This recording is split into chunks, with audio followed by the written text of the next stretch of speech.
And like, there's so many storylines about because his name is basically Ash from Pokemon. All these memes. It's actually crazy. This is just another step in the Geoverse, man. Oh man, I can't even. Maybe on a Pog State one day I'll get into it deeper, but the Geoverse is real, and well, you know what? It's too long to talk about. We're going to be filming the Pog State immediately after this game, so maybe we can talk about the Geoverse when we're in there, because I really want to know more. But we have a draft to get into, as already some high spirits here for Rich as they ban away the Malphite. So it's Nope Rock this time around. Again? Yeah, again. It's kind of always Nope Rock, but it's been even more times Nope Jace. Yes, it's always Nope Jace. He is just not allowed to be played. Pantheon's still getting banned, though. I'm trying to think of the last time we had a champion banned as many times as this Jace, like, in a row. Because I think there was some slipped through a few times when Azir was like, you have to ban it every time. There was some Callista metas where she just wasn't allowed to be played ever. That's true. But I think she also like snuck through a couple of times. But this is only 1 week. We'll see whether it sneaks into week 2 as well to see this Jace being DRX permanently banned. Do you have first pick here? The Rumble and Jace bans make a lot of sense. I'm curious now. I mean, the Pantheon and Wukong are gone. I've got so many of these bruiser junglers gone as well. Jarvan stocks are through the roof. I think you kind of just have to ban it here. Vi as well, another big one. Ooh, maybe trade, ban the Akali and look for the trade. I kind of feel with the champion pool of UCal, maybe you go for the Vi here. I wouldn't mind it. And that is what they're looking at. They will lock that one away. Will are pretty good at this champion. In fact, I think it was the beginning of the Vi meta that he started to rise to prominence on HLE all those years ago. I believe that was 2021. The Akali ban is pretty interesting because the Azir is already gone. The Sylas is fearlessly banned as well. And it feels like a throwaway ban to trade junglers for the Jarvan, but why Akali? Now, let's see if Faker has an answer for us here, specifically in this. As Doran already terrorized on the pick earlier this week, and it could have been a pick he pulled off in the top lane once again. Yeah. This is the big question. What does Faker want to play? The answer is Aurora, potentially. Also a flex. Yep, theoretically could go towards Doran, but they will lock that one away now. Does make some sense with the Akali ban. Akali, a champion that can deal with Aurora, especially post 6. But let's see what UCal has in response to this one. There's so many picks. Like Ahri works here. And it works very well into the Jarvan as well because you have the escape. You're not worried about that ultimate. Yeah, it is Ahri Vi. It's a pretty powerful combo. Or just go for Big Bursty Lucian. All right. Well, Lucian Braum, just snap lock in. I mean, Keria does not have Nico, does not have Bard. And if he wants to try to play Karma into this, he has to pick it now, which he doesn't want to, and probably will not be playing in this game. And you can't just pick the Karma now, because then Ezreal gets banned away. The Karma lanes that you want to play are just unavailable. It's really tough. So I think maybe just pick a top laner and try and round out your top side of the map in the way that you want to, and then protect it could be the way to go. And that is what they're looking for here. But this also reveals the Aurora Flex. So it wasn't a great situation here for T1 in terms of keeping the draft a mystery. See what this bottom lane is going to look like.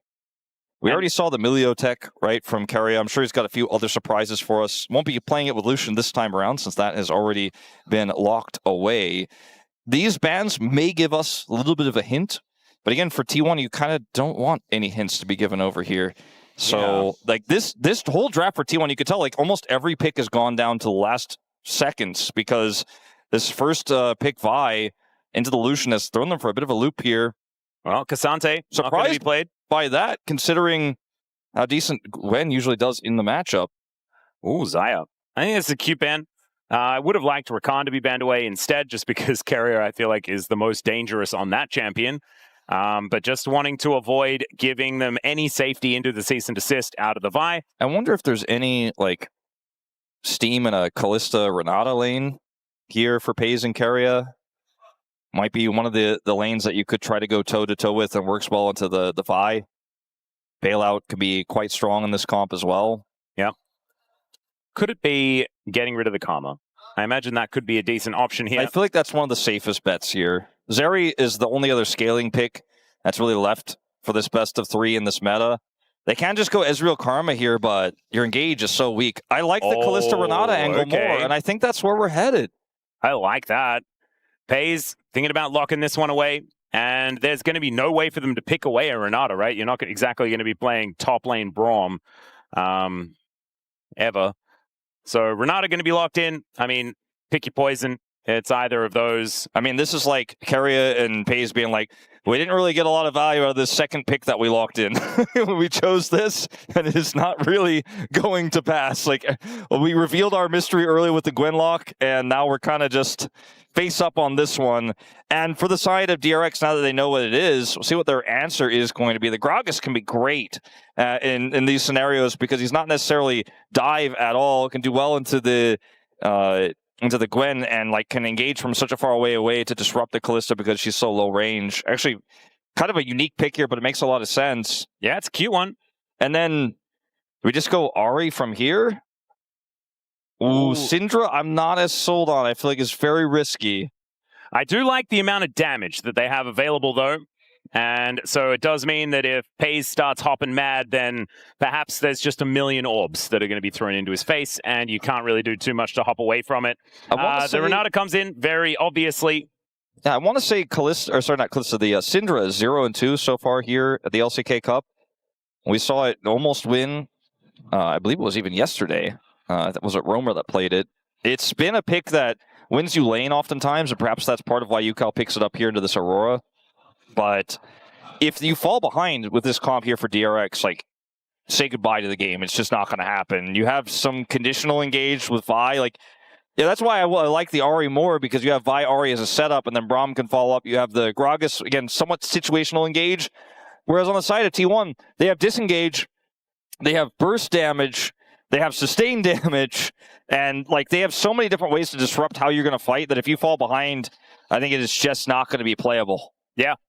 I think it's a creative composition. I do think that looking at it more, Syndra into Jarvan just feels kind of terrible, because how the heck do you get out of a Cataclysm? But maybe just with the extra lane power, they can utilize that to make something happen. And they have a lot of power on the bottom side of the map. So playing through that could be their avenue to success.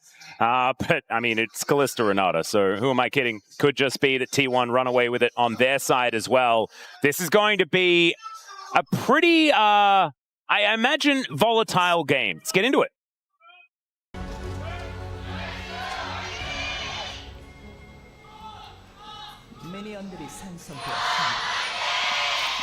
All right, here we are, ladies and gentlemen. Willa rocking the Team Rocket Grunt Vi skin. I love that.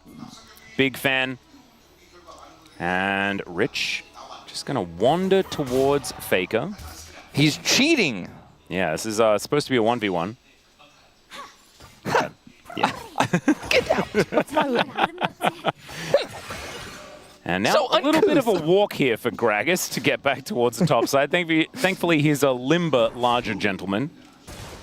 I mean, he's built up his leg strength. True. Yeah, pretty powerful. All right. Who wins this lane? I think it's... I think it is about who connects the skill shots. And I think the Renata has the edge here. As Braum is trying, but needs to get a few more autos in. That's what you're looking for. They got the heal out of Keria. Yeah, double tap. Now, not a lot of heal value onto Pace, as he was already at full health. So there you go. Ooh, Winter's Bite gonna miss onto Pace, though. And Keria just happily drinking a potion. Feel a whole bunch better. Looks like this wave going to get shoved in towards this turret pretty comfortably, and T1 with control for the minute. All of the cocoa potions have whipped cream and cinnamon, it looks like. Yeah, they do. That's a bit too much for me. I just like the cocoa. I need all that. You're not a fan of just adding a bit extra onto the top? I always tell them to take the whipped cream out if I ever order hot cocoa. Because in Korea, it's like by default, has to have whipped cream in it. Yeah. I just wanted the chocolate, you know, warm winter drink. I kind of don't mind a little bit of the whipped cream. Just like, I feel like there's way too much. Yeah, no, it's like, I was actually meeting up with Tasteless a few days ago, and he ordered one, and it was like so much whipped cream. He was like, I just don't know if I can drink this. And I was like, oh, you got to always tell him, man. Well, sometimes if there's too much whipped cream, you're not drinking it, you're eating it. Yeah. So just get a spoon, you know, deal with it that way. The Syndra is dealing with the Aurora quite well. Speaking of dealing with things, this is what you're supposed to do in the lane, and part of why UCal picked this. And like Pro Syndra is, you basically don't miss orbs and you win the lane. And UCal missed the last one because Faker avoided it. But otherwise, looks like he's been hitting quite a few of those. As we're starting the coach comms early. Or no, we're not. Yes, we are. It just took a minute for that to go away. Yep. He was like, UCal, don't miss those. And then he turned it off promptly. And DRX make sure that they use all 3 of their coach comms every single time. That is just the way of things. And so having a bit of a chat to DRX and how they're going to be able to navigate this lane. You can see that was an early back from Giu. Decided to pick up a longsword because he was getting zoned out of lane. But that does mean that he's extraordinarily far behind.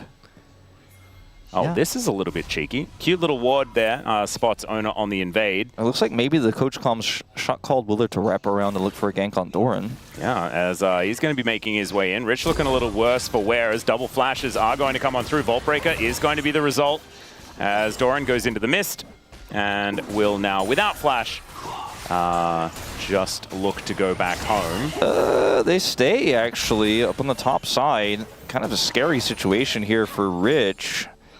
And maybe we'll see a back interrupt there. They have vision, so they know that Vi isn't there, so just kind of an awkward spot now. As Andil is in an awkwarder spot. Yeah, don't know about that one. We'll be able to stand beside Giu to get himself out of here, but he's down to about 150 as Carrier looking for a few of these autos. Giu answering back here momentarily. And Andil still had his heal, which is I think why T1 didn't go overly aggressive. And UCal is running out of blue stuff, but is hitting Faker with a lot of abilities. As that's a great handshake back onto Giu. Oh my goodness, Pays almost just kills him. And that is going to be another reset necessary here for this Lucian. Can Carrier get the backstop here? Like, it'd actually almost be worth a flash, but he doesn't go for it. All right, this is kind of falling apart for DRX in this early laning phase. Oh, but Rich is going to get the charged up Q. Hey, there you go. Never mind, it's Gwen. Oh, but for a longer cooldown? Gwen? You know, Rich, Gwen was he's immune. bringing it back. Yeah, but, I mean, when can it be immune again? Hey, that's true. 3 points in Q for Rich here. He's ready to do it again. Let's see. Doran, do you have it? He doesn't have it. All right, let's have a listen to the coach voice here. Yep, just making sure that Willa knows exactly where he needs to go and sending him possibly towards his top side. We'll see whether that is going to be what Willa is going to be doing here. Joker really making sure that the coach voice works out, as DRX even posted it onto X about like the voice of victory, utilizing their coach voice over and over again. The team that really has made the most of it. Yeah, I mean, I think it's wise. I feel like they prepped this, you know, and every other team, not every other team, but a lot of other teams are just simply not utilizing it, which is fair because every team has their own style. But when you have this added benefit, if you prep it well and you don't overdo it, like KT did in the very first coach voice, it's kind of like, well, I mean, why aren't you using it? It's a tool. As the second one is being employed as we speak. But early on, the coach voice is in the deciding game here, but perhaps could be game-changing. It might be once again directing a gank of Willer onto Faker. I doubt it, though, because I don't think it's really a great gank option, but he was trying to get some additional vision off of the prio. Gets a control ward here to try and spot out where Owner is going. I believe not spotted as he moves towards the top side, but pings out here for Willa, and we'll be able to see when this red buff is going to spawn. If he gets the red buff and gets level 6, there's definitely a play they can make with the mid prio. And Owner doing this Krug camp means that it's going to be a pretty thin margin. I think Willa's got this. I think so too. He's got this smite. Oh, it's going to be close. Got it. Picks it up, and Vault Breaker gets him out of the Cataclysm as well.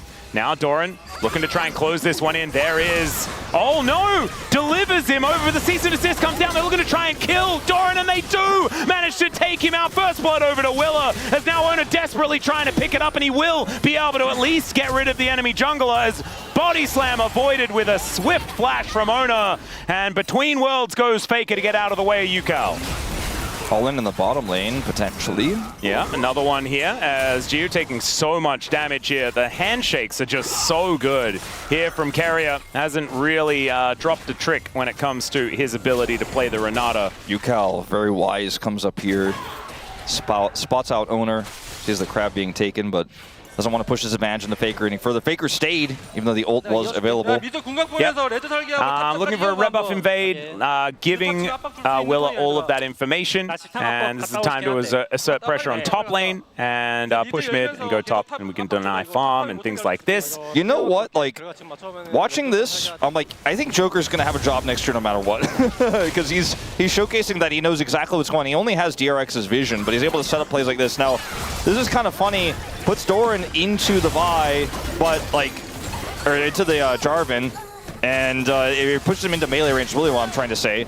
And that means that the Mist isn't really going to do a whole lot, so it doesn't matter too much. Flash from Owner gets him away to trade of kills. And all of that coach calming led up to an attempt there to get a huge lead in the top lane. Still, unfortunately, though, Rich behind on farm. Yeah, behind on gold a little bit as well, as Scat of the Week does connect onto Faker. Yukal not exactly getting the most damage down there. Looking for that first plate where he can find it, but not quite going to be able to get there either, as both of our mid laners do have their Sork shoes now complete. So, nice TP. That is a teleport that will be interrupted and punished. Baited! And maybe that was baiting Yukal in the whole time. Man, remember that Faker? What does it mean? Remember that Faker TP on Orianna last year where we were like, wow, it's the shortest TP ever, but Faker really is the GOAT. This was like just another version of that, surely. I mean, he is the best at short teleports, I guess. He got the scatter out with the bait.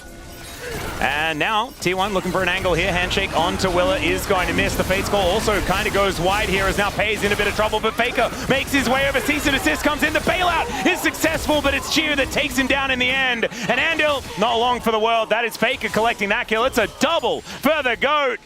And T1 well and truly on the board now. Unfortunately, Yukal not able to impact the play. Can't go in there and scrap at that point. It's way too late. Oh, there's the car scout. As Rich is not exactly having the greatest of times, but is winning in farm. Sorry, never mind. He's not winning in farm at all. I didn't see the 85. For some reason, I saw a lower number. So still behind a little bit when it comes to the farm, but is doing okay because he does have that added assist as Doran did die. Let's have a look at this in the bottom lane one more time. It's a little wonky. Like, Gio's still getting these minions. Keria misses the handshake. And then this also, the Pei's Fate's Call is a little bit messy, right? Like, it doesn't really work out. The ultimate from Braum also, like, helps them get into the play, but they just don't have the damage, right? I mean, it's Faker showing up faster. Yeah, Yukal just not being able to get there is everything. Like, even if T1 hit all those things, the result ends up being a lot more clean for them, but it doesn't matter when Faker just shows up and he's like, thank you for, you know, +2 kills and a massive lead. Was that tiny teleport the reason why Faker then just got a double kill? I'm going to say no, but I think it was a reason why they almost got a kill onto Yukal and got his flash. True. But, you know, like the butterfly effect, man. Yeah, I thought about, you know, when I was watching, I was like, was there really a spill-on effect here? Maybe. Yeah. Maybe. Just, it's really hard to doubt the GOAT, you know? I mean, like, Owner pushes Yukal out. It was the first time he didn't have prio, right? And that's why Faker gets the faster roam. All right, Bolt Breaker, not quite enough there to land onto Faker, who does take a fair bit of damage here. Unleashed Power still being held onto here by Yukal, as Owner making his way forward, Keria moving up as well. And Andil just going to stand beside Willa, keep them in safe position. Good handshake there from Keria, and they should be able to transition into this Hextech Dragon. That'll be double Dragon available for T1, as now Faker could be in trouble. Pei's moving over, as Andil puts up the door, gets exhausted there at the same time, as they go back to the Drake, but it is going to reset. Gio gets his wave pushed in. He can actually kind of sandwich with his ultimate. T1 have to back away. They're going to lose scuttle control here as well in just a moment. Don't know about this from Gio, as he does move into this rush. Willa gets on top, though. Cease and Assist once again, as Pei's not going to get bailed out this time. Handshake comes forward as Gio just trying to stand his ground. The flash has to be used from Owner to get himself out of the way, as Andil is going to hold him in position, and down goes the Jarvan. Well, out goes the Jarvan for the moment, and is going to dodge a bunch of abilities before he is inevitably dead. There it is. Yukal locks down that kill, and DRX moved to 4-4, and the gold is dead even. Very aggressive play from Gio. This guy is really, he used to be kind of the guy who plays safe and then sometimes makes mistakes, but the late game team fights are great. His early skirmishing has been phenomenal this season, as this is a very aggressive little look in. I don't even want to call it contest from T1. Yeah, FaZe is going to move on forward. There's Between Worlds. Is Andal going to be the target? He is taken out. Faker very low on mana, but Willer is looking to try and catch up to him. Let's see whether they can get that one done as Yukal is already dead. Out goes Willer, but in goes Gio, and Faker is going to survive. Woo! A couple of swift kills here for T1 in trade for the Dragon. All right, well, it ends up being a real contest in the end. Not able to get the objective, as you say, but some money is definitely feeling pretty nice for them. They'll take a 700 gold lead. Rich, maybe some more money. Yep, he does have Flash, does use it and dies. Yeah, it was not. It was maybe a cask to celebrate for T1 in that scenario. Yeah, party casks, they do happen. Unfortunate for Rich. Misses his ultimate. The Flash, no value. As we'll watch Coach Voice again. Yeah, another one. This one is talking about contesting the Dragon. They absolutely have to. Braum needing to go mid and Lucian just farm by himself, pick up the wave. We saw that, exactly that happen. And just pointing out the importance of denying Double Dragon. And so no more Coach Voice here for DRX, I believe. Using all of them very, very quickly here as Willer wanting to chase down Doran. Let's see whether he does connect that Vault Breaker, and he will. Cease and desist is up in 7 seconds time, but I don't think he will need it as Doran is just dead, punched to the face. Probably would have given that kill over to Yukal, but guarantee the kill there. At least gets an assist. Yeah, I don't know if there's really a cross map here for T1. And in fact, there's not. I mean, maybe Raptors. Yeah, Rich not quite able to secure those. So they get something in return. Yukal actually now going to be farming between the turrets here, just try and get as much tempo control as possible. Game state is so wonky. Like, they've been playing so aggressively through this Vi that they first picked, which is working out. Like, that, you know, you have the Rich on the Gragas top lane. This bottom 2v2 is still going in full swing as they have the quest completed now, at least for Jiwoo. And, I mean, a lot of mains are lost for Doran in this interim. And they have so much control. They're not turning that into a grub take, though. They really just want to constantly fight, constantly brawl, because they know that if they lose control of tempo, they already have a gold deficit. They might not be aware of that much because they can't see that, but they know the tempo they need to hold, or T1 will just outdo them when we get to the later parts of the game. Yeah, I'm feeling like DRX do have a decent position in this game, but like you're saying, T1 still hold the gold lead, and they still have this comp that is going to just perform so well in these mid-game skirmishes that are going to be coming up. Hostile takeover, Cataclysm to hold things like this Syndra in position. We've seen already they have been skirmishing very, very well. And DRX have found some good angles because I think their positioning has been better in a lot of these instances. We know what T1's capable of. All right, it's Herald is up, and T1 trying to contest here in this choke. Yukal can control so much space. And Andal is just trying to hold them at bay here. Not providing himself as a target, but always getting information where he can. Teleport in for the Gwen, as now Pays. Just dashing around the fight here. Tries to get a few sticks into Andal.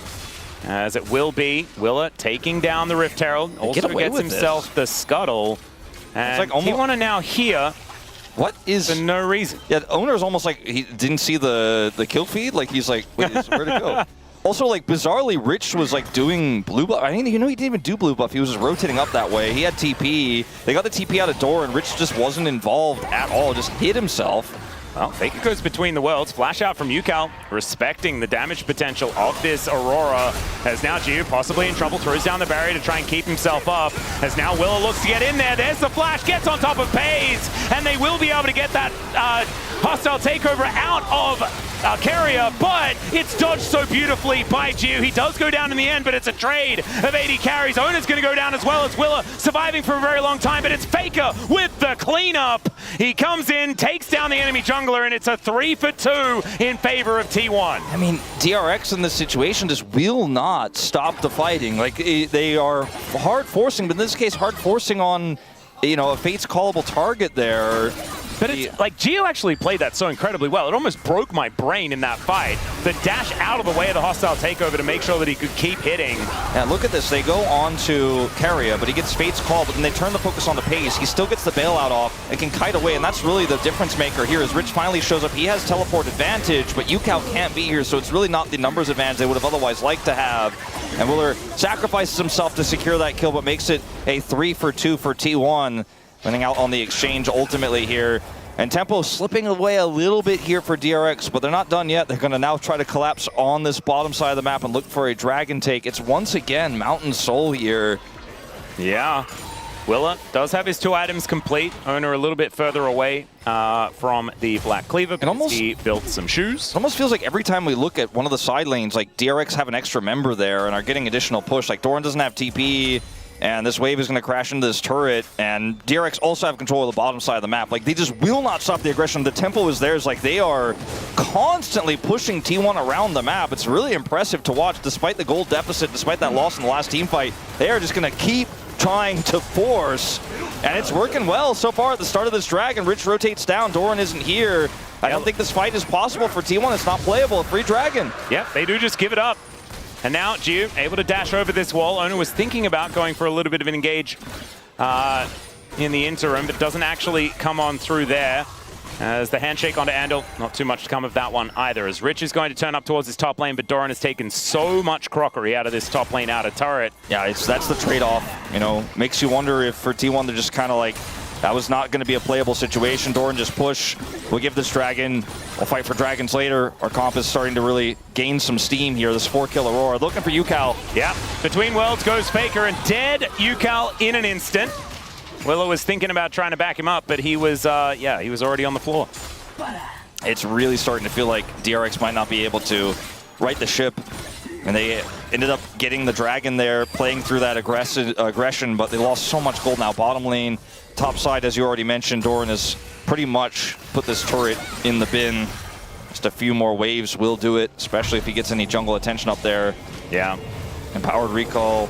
There is still a Rift Herald to be used here for Willa to try and get a bit of money back, but it's 1,000 gold, the extension of the gold advantage here for T1.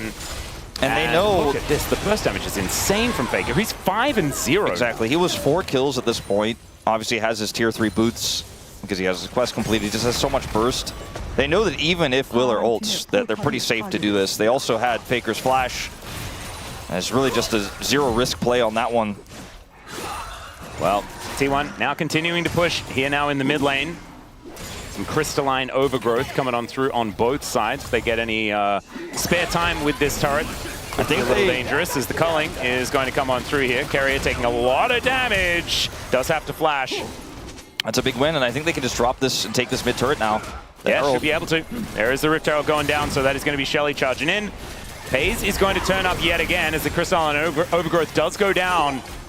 And DRX move forward. They should be able to take down this outer turret. Okay, there's a Cataclysm from Ona. Jiu still inside at hostile takeover, and they're just fighting each other. As Jiu survives for such a long time, it is Faker going down first. Ucal collects that kill. Still has his little shield available, but it is 2 on the floor on the DRX side, and T1, they successfully avenge their turret. I mean, Willer with the ult there, I thought perhaps the T1 were playing a bit too aggressively around this, but with no Geo here, no Willer, they're going to actually try to just send it on this Baron, and I think positioning is going to be everything. That's a bit crazy as in goes Doran looking for the angle here. Ucal, as soon as someone's in melee range, there's just not a whole lot he can do. And T1, they stayed on this Baron. It's down to 50%. Ando looking to make his way in. Rich just being frustrating here as they show Doran the door. He gets onto this Baron one more time. It's down to 3,000. 6 seconds on Rich's ult, but he doesn't have it. Yep, the barrel comes in, and that is going to be FaZe locking down this Baron. T1 and 20-minute Barons, ladies and gentlemen. It's pretty impressive. And now Gio looking to try and take down FaZe. That is Carrier also falling. And Rich, and the he's teleporting. He wants to try and find this angle. Doesn't have the ulti, but he does have barrels, and he takes down FaZe. Doran now underneath this turret is having to deal with this very large Gragas. Owner is there to defend, and I don't know whether it's quite going to be enough because DRX are closing in. There's Willa. Down goes the Gwen. The Gragas is going to be sacrificed, though, and Faker turns up. And this is just a bloodbath. It's a mess on both sides. I mean, still, ultimately, T1 walk away with the prize. They get the Baron. They get multiple kills there on the exit, even though it looked like DRX was maybe going to be able to get the full wipe. They get the teleport out of Rich as well. It was such an incredibly close fight. Like, if Rich's ultimate is 5 seconds faster, I don't think T1 can really do that, Baron. It all starts off back at this play here where they get the mid turret, and then things get a little bit dicey, right? Owner looks for the Cataclysm here. Watch what happens to Faker as he goes between worlds. Gets Vi-ulted. Instantly, Rich follows up, and the turn charge Q from Willer is like clockwork. He does ultimately die in the exchange, but gets the shutdown there onto Faker. And T1 turned over to this Baron. Rich wants to do as much damage as possible. Look at Carrier's positioning. He's playing it slow, as we might have something happening in live. Here just looks like a siege up on the mid turret. This fight gets super broken up, and then you have the late TP from Rich to try to stop them from getting out. And all the while, this Lucian is running over as fast as he can, but he just doesn't have any way to gap close, right? He doesn't have any way to get here faster. He doesn't have Hex Gates, doesn't have teleport. And then this teleport here from Faker as well looks like, okay, they've sealed the deal, but enough time is bought. Geo finally shows back up here. Rich flashes in, then goes for the TP to cut them off, and just barely through some heroics from Jarvan and this Aurora, Owner and Faker save them.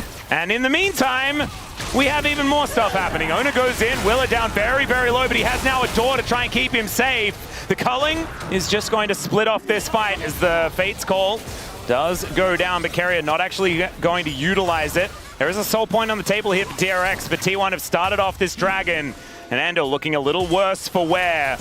Some big buttons on cooldown on both sides, but it's Willer being so low that means that it's just impossible. I mean, DRX, it feels truly they've reached their expiration date with this composition, and yet they just keep trying to find these angles, and sometimes they nearly do. They make it so close, they make it so competitive. This Baron, relatively low on the power play here. 20 seconds left on it, it's only at 400.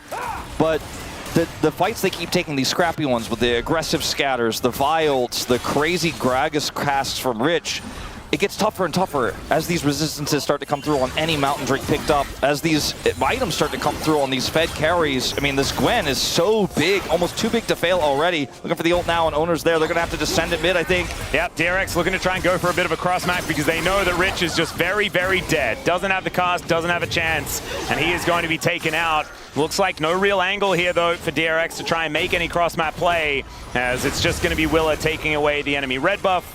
And that will be given over to Geo as well. Yukal just goes to the top lane to clear that one out. They're going to then push this Gwen, Doran into the bottom turret, see if he can get some plates, but Geo's coming over to answer, and we kind of reset here. Teleport is up here for Rich, so he can get anywhere he wants in 20 seconds time. And teleport going to be used here for Yukal to try and defend this outer turret, but I mean, there's 4 people here. I don't know about this one, as Yukal just put immediately into the Cataclysm after the flash. He is able to throw down a bunch of damage, but Pace is able to shrug it off, and it's a double kill for Doran. It wasn't the right call to look for the TP defend of the turret. They didn't have the tools. If they had a Gragas there, who's going to spawn now, I think that would have been a realistic option. He's got Body Slam, he's got the cast, he appeal. They thought the Braum would be enough. It absolutely was not. And as a result, it's a dead Syndra and a second turret to follow in the mid lane. And there is no defending this one. T1 pulling ahead massively now, 5.5k the advantage. DRX kept it close, but it is starting to feel unwinnable now. Culling coming on forward as Doran is going to at least dissuade you from going more aggressive. They spot Rich on this control ward, and T1 will back away, but now it's a 5.5k gold lead. This is the first real large one that we've had so far this game, and this teleport may have been game losing. Like, look at the Vi setup, the Braum setup. I think they thought, okay, we have enough here to peel, but you really don't. I mean, that's a Syndra. That's not a tank. That's not something with peel tools. It's a teleport into defend. Rich needed a little bit more time, and he just kind of teleports to his death. Now he doesn't have TP, and now they're missing 2 turrets. Like you said, that turns into a 5,000 plus gold lead here for T1. Faker almost has his death cap. He's got to be having it pretty soon here, maybe even after this wave. Like, he's been farming so hard this game, both champions and the sides. Yeah. Even though he's behind in farm over Yukal, he's been able to stack up so much money here. Yeah, Yukal really hasn't been able to get too much done. He does have a fair few splinters now completed, so the Cinder is starting to do more and more damage. But Banshee's Veil and a Torch, it's not quite enough to really give you that explosive power, as Willer is behind enemy lines. But will be able to make his way out. And Faker here towards this bottom side, going to be shoving this wave in. It looks like Rich is going to be tasked with defending that. Okay. And Baron up in 20 seconds time, Wolf. That is what both teams are looking at now. Faker has TP. He just cleared another wave in the bottom side. Rich also has TP. He's not backing, so I guess he doesn't quite have his death cap, but he's got to be super close. It looks like he's even doing the scuttle right now to get that last 1,100 gold to complete the recipe. Full 10 stacks of Dark Seal so much AP, so much burst if he could actually complete it as this Baron spawns. Vision game right now, advantage DRX, but they know, like T1 know they have enough vision around the Baron that there's no way they could be doing it right now. Ooh, Yukal. I mean, Doran is not exactly his favorite target, as the mist can be very problematic. He puts it down now as they look to try and get rid of this turret first. Scat of the Week does come in. There's the culling as Doran goes golden, but they just take down the turret. In the meantime, teleports coming in from everywhere, and Ona from over the wall. Jiu able to dash out of the way again from some more buttons, but it's not going to be enough to keep him alive. Willer is also limping out of the fight. Yukal takes down Faker, though. DRX, the rest of them are just melting. Ona gonna grab a double. Doran dashing towards Yukal to get rid of him again. And Ona feeling like he will be able to take down this Syndra, but Scat of the Week to try and create that distance. But with only one left standing here on DRX, it is another Baron for T1. DRX have been scrapping and fighting and forcing this whole game. They've been trying to hold on to the tempo. They've been trying to wrestle it back, but I think this might be the last of those attempts as they try to take this turret out quickly so they can then continue this longer fight. Doran having the arm guard is such a problem here. It buys a bunch of time, still survives and offers damage back with the needlework, but it's Faker's TP in with the ultimate that really stymies the push. Jiu can't get out. He's taken out by this aggressive push from Owner into the backline, and the rest of the health bars are just super low. Pays is unstoppable in the backline, gets the kill onto Rich, and it's just an easy cleanup. And from here, T1 grab Baron. They already had map control. This was DRX's last feeble attempt to get back the game. And now even a Majai's is put together here. It was actually a Sonya's, not an arm guard for Doran. That's how much money he has this game. Damn. And that's going to be Dragon going over to T1. Baron already picked up. And I think that was the final fight. I think that was the game-winning moment for T1. Great defense. The Death Cap Faker was desperately trying to put together. He's got it now. Yeah, and so does Yukal, but I just don't feel like it's going to not the same have kind of impact. Same gravity. Exactly right, Wolf. And it's the Black Cleaver version of the Lucian as well. I feel like the burst damage is just not quite there in comparison to other Lucian builds. But we do have T1 now pushing down towards this bottom side. Soul Point in hand. And just a lonely Rich trying to defend this against Baroned up minions is just not really going to happen. And yeah, just a few thumbs up as the inner turret is going to inevitably fall. Jiu does not have flash, so difficult for him to layer damage in. GA is done for Willer. Needs to find an angle. Faker. Yeah, is going to try and get himself out of there. Goes between worlds and is going to be able to survive, but now looking for that empowered recall. Doesn't have teleport, so the rest of T1 are going to be here without their pretty fed Aurora. I mean, that does give DRX maybe some miracle chance before Faker can get back here. Running as fast as he can through the mid lane, but I just don't think it's a winnable fight, even without Faker. And if you just sit back and lose the turrets, okay, hold on, Owner. Yeah, Scat of the Week is going to connect. Owner is going down very, very low. Does have GA, and it does get procced by a big old cask from Rich. But still, I think Owner might be okay with that because Faker's back now and they still have a minute left of Baron. They can now siege the base freely, and with no cast to deal with, it's pretty safe. Yeah, exactly right. And they should be able to now get rid of this inhibitor turret. The rest of them had to go back to the fountain because they were looking worse for wear after that fight. They do get their health bars back though. And now Doran, he's going to be the one that steps forward himself. Owner still looking a little low, but still, inhibitor turret is now gone. Inhibitor still standing for the moment, as DRX not giving up without a fight. As Willer diving on in. Good handshake there from Carrier, but the culling is going to soften him up. There's the Fate's Call, has to be thrown through as T1 considering a re-engage. Scat of the Week connects, lands onto Faker here, who takes once again so much damage. Hostile takeover, tries to get avoided, cease and desist though, onto Pays. The GA comes through now for Willer as now Rich moves away from Doran to try and join the rest of the fight. And they're chasing, but these health bars are so low, and Pays is so mobile. It's such a difficult moment. Oh, Doran's 2 levels up. They're going to try to collapse on him here, but good luck. Yeah, the needlework comes out. Out goes Willer because he knows it's only a couple of those, and he's just dead.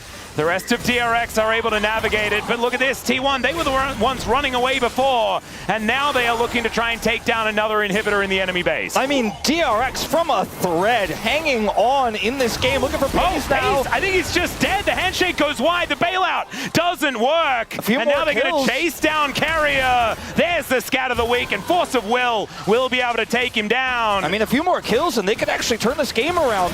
I mean, it's not even about the bounties, it's just about these long respawn timers numbers here. They get map control back, and suddenly the game feels playable. They defend the bottom inhibitor. They're able to collapse on the door in there. Took a long time to push him off of those Nexus turrets. His owner is just barely going to get out before any follow-up comes through, but this jungle does not belong to T1, at least not until these respawns come through. This is such a weird game. I mean, DRX are playing phenomenally well. Their team fights have been scrappy, but they have been so well coordinated, and this is without Joker's help this time. Yeah, no more coach voice available unless they start using T1's coach voice options. Because I don't know whether they've used too many of those. As Willa now starting a fight once again. There's the cast, but down goes Willa. Owner is still standing as Gio trying to finish him off. Faker goes between the worlds and will be able to get himself to safety. And they're unable to kill Owner. They just spent everything trying to kill the Jarvan and lost their jungler in return. He will be up before any of the neutral objectives do spawn.